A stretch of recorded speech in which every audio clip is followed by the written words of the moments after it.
Hi there, my name's Chris, and I just wanted to upload a quick video here about the Mammotion Luba. I've had this for about, about 8 months, and just wanted to kind of share some of my experiences with it and kind of show you my setup in case you're interested in it. So I'm making this video in May of 2024, and as you may know, if you're out shopping, there are a lot of auto mowers on the market right now, and a lot of things coming in the pipeline too. I got this thing last year, about midway through the summer in 2023, and I've been very pleased with it. And as you can see, mows really well. I've even skipped a couple days because I was working on some things, and these blades are not the greatest blades. I've run these for a while, and I even kind of haphazardly sharpened them on a grinder a little bit, but still mowing pretty decent. And I've been really pleased with Luba. If you go on some of the Facebook groups, you can see people have different complaints about things, but my experience has been very positive. And what I found is that a lot of the issues that I was having was just from bad mapping. I went back and remapped things, and any issues I was having cleared up. So you can see how it does here. Now we'll go out back and I'll show you my setup as far as the RTK and where my charging station is. Back here in the back of my property, I have a shed, and I do have 120 volts running to my shed. So I use that as a good place to mount my RTK. Now, if you aren't familiar with this device, this is what allows Luba to not have to have a border wire like a lot of auto mowers have to have. That's the thing that brings GPS signal in and helps Luba triangulate itself. My original charging station location I had here on the shed as well, and this area just holds a lot of water, and I just decided that was not where I wanted to keep it, and plus it's just kind of an eyesore from the backyard. So I found another place to put it, and I also built a little doghouse, little auto mower garage, if you will, for it over here on this side of the house, where I already had my air conditioning unit, of course. So there's already kind of an industrial part of the house, and it just kind of made sense for it to go over here. So I actually just built that this week, and the charging station is up inside there. It will have a door eventually that will automatically open and close. My original design failed miserably, but you do have to have an outlet somewhere. That can be part of an issue of placement. I actually installed that outlet just so it could be here.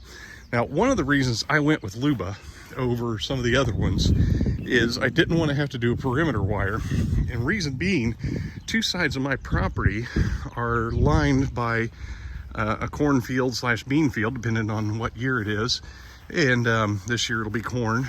And the farmer's land, actually my property kind of ends in this area over here, and his property comes over a little bit, but he never farms over this far. But his line, as far as where he plants and everything, moves occasionally. It's big machinery, it just happens. And you know, it's completely within his right, because a lot of this property that I mow is actually his property. My property only goes about 10 feet off the back of my shed and about 10 feet off of my fence. So that line moves occasionally. I didn't want to put a perimeter wire on somebody else's property.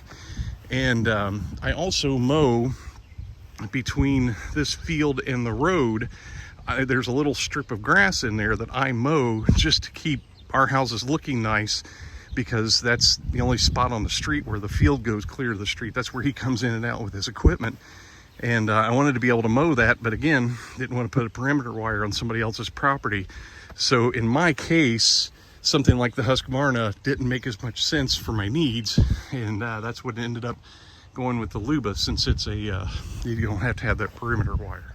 Now, one of the issues I have not resolved in any way is I have a fenced-in area that I have to mow, and you will see online people come up with different ideas as far as a way to provide Luba access. And for right now, I just go and open a gate, let it in, mow it, and then I put it back in.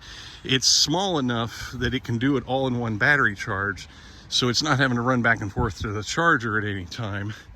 And the rest of the yard, I just let it mow as it wants to, or as it, it comes back and forth and charges as much as it needs, because it's a pretty decent sized lot. and there's a lot to mow, and it takes a few charges for it to get through it all. But it can actually do the whole yard in a day. But I've found as the blades dull a little bit, if I slow it down a little bit, it mows a little bit better. So you can't always get the whole thing done in a day, and it doesn't always allow me time in the evening to go let it in and mow that fenced in area if I slow it down. If I keep it up to speed, it does fine, and I can come home in the evening and let it in. But just some things that I've experienced that might help you think about that if you're in the market and looking for an automower.